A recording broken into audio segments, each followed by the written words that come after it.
So we're heading back to the New Globe Centre here in Brisbane. It is day 2 of Z-Day, Zeitgeist Day. Looking forward to it. Peter Joseph is going to be jumping up and doing a Q&A in about half an hour. Should get there in time, which will be pretty cool. Had a really good night last night with some of the guys. Met up with Federico Pistano. He's the guy that wrote the book Robots Will Steal Your Job, but that's okay. Check that out. Really good, informed guy, and some good discussions last night actually with him. Questioned him on a couple of things. So everyone learned a bit of something last night, so it's good to have good discussions with different types of people that you come across in society. Anyway guys, New Globe Centre is where it's happening today. Day number 2, Zeitgeist Day. Looking forward to it. Beautiful day here in Brisbane as well. Fortitude Valley definitely going off. Anyway guys, need to cross this road.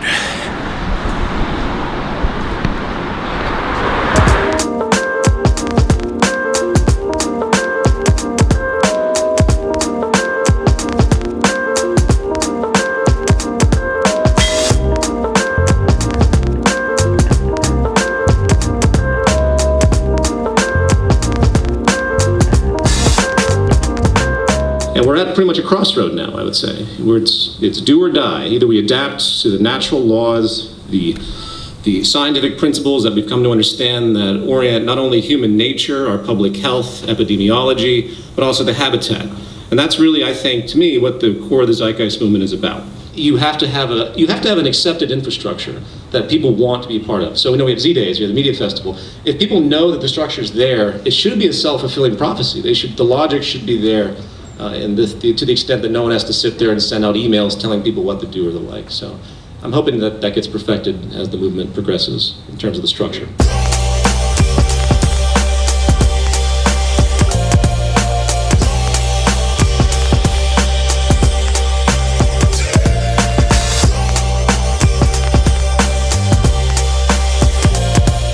Of course, we're on the second day now of the Zeitgeist Festival, and this is the biggest one I've ever been to. Very exciting to be here in Brisbane. A lot of us, of course, come over from New Zealand for this, and my presentation is talking about the New Zealand Money-Free Party, where we have a lot of mileage now. We've had a lot of traction, and we have a great presence in New Zealand that I think most of the other money-free movements don't have. You know, they're activist organisations, protest organisations, awareness-raising organisations, but they haven't been on a public stage presenting this kind of material to ordinary people. And so that's what I'm going to talk about. And what I really want to do is infuse the people here who, of course, already know about resource-based economics. We're not starting from the bottom as I usually am with audiences. These people are 3/4 of the way there already. They're fully committed. They know what we're talking about. What I really want to provide for these guys is the confidence that I think we've got from our experience of taking this material public. And there's a very common misconception, that this material is alien to ordinary people in the street, that it's foreign to the mainstream, and that there's going to be some sort of resistance. And actually, from our experience of taking this to the mainstream, there is not resistance. You know, that's a complete fallacy. And actually, although people have their brand new Mercedes and their big TVs and they're working harder than ever and they're more acquisitive, etc., inside they're changing, but you don't see it on the outside. So we live in our little Facebook bubbles where we surround ourselves with people that generally agree with us, and we tend to think of other people as them, as alien to us, and that they're somehow separate and different from us. And of course, when you actually break through that completely false barrier and actually physically get up close and meet people, you find that they're just the same as us. They have the same fears, the same ambitions, and the same human needs. At the end of the day, we're all human beings, really. And what we've found in sharing this material with completely ordinary mainstream audiences is that actually they are much nearer to there than we ever thought. And it's the Facebook bubbles that make us think of them as different to us that stop us seeing the potential of the people that are already in those positions.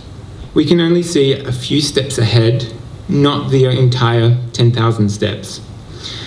So as we take each few steps, we plan out what the next ones are. And hopefully, at the end, we arrive at a more abundant, connected, enjoyable future. Thank you. this image has been very powerful, if not for all of us, for the great majority, I guess. It's such an inspirational image, and it's perhaps what captured our imagination and managed to get us to this place where we are today. This capital list, this 1% bliss, this list, this capital, your name isn't profitable, your name isn't listed. No capital list, no 1% bliss, your capital lost. You're the cost of doing business. And business is good. And this is capitalism. This is the first time we've had a two-day event going on, which was a new experience, a lot of talks, a lot of information, a lot of great people to meet. So as usual with the Z-Days, an opportunity for people that are like-minded to find each other and have the ability to talk to each other.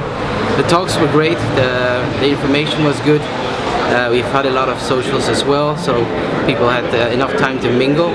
And yeah, we're just about to go into the panel, so yes, it's not over yet. So there's actually a study conducted in Canada from Dauphin, Manitoba.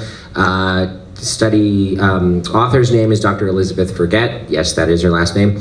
And what it found actually was that when universal basic income was implemented in Dauphin from 1974 to 1979, many social conditions improved quite a bit.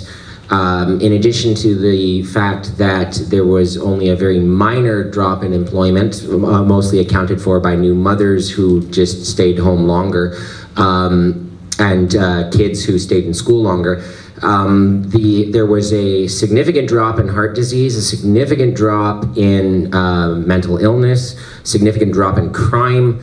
So I agree that a universal basic income is not enough. It's not where we should end our activism, but it's important to understand, like, I think it's important to look at things from an incrementalist perspective.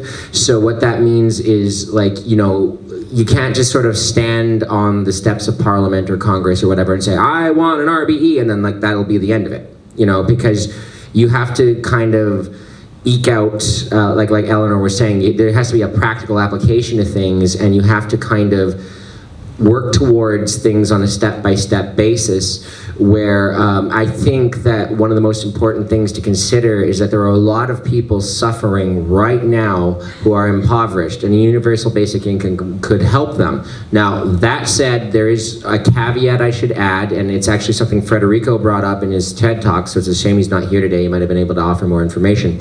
But Federico mentioned the problem of rent. So if, let's just hypothetically, your universal basic income is $1,500 a month, what's to stop landlords from just raising all of their prices by $1,500 a month? I don't know. I don't know all the kinks of how a universal basic income could work, but I do know that there is sound science to show that there are ways that it can make life better, so we shouldn't completely veto it.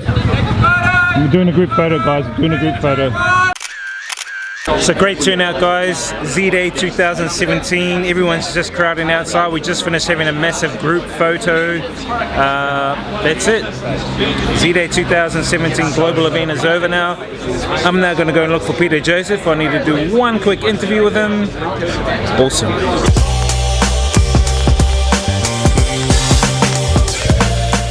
Can you also give us some insight into what your upcoming Interreflections series is about without revealing everything?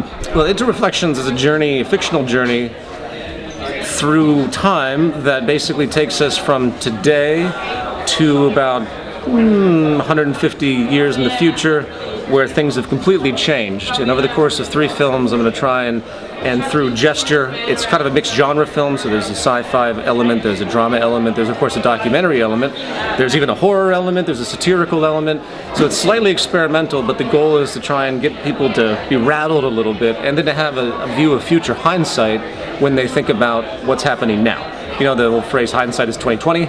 That's what I'm trying to kind of do, and when they get to the end of this trilogy, I'm really hoping that they've been pulled to the other side, so to speak, and they begin to see things differently. I could say a lot more about the subcontext of the film. It's in multiple time frames at once, And it is abstract and vague in many ways, but also has a documentary content that will be actually quite intellectual and a little bit challenging for the audience, but it doesn't put too much pressure on them to try and, understand. I'm really trying to mix it up and create vulnerability in the audience and have them arrive at their own conclusions by the end.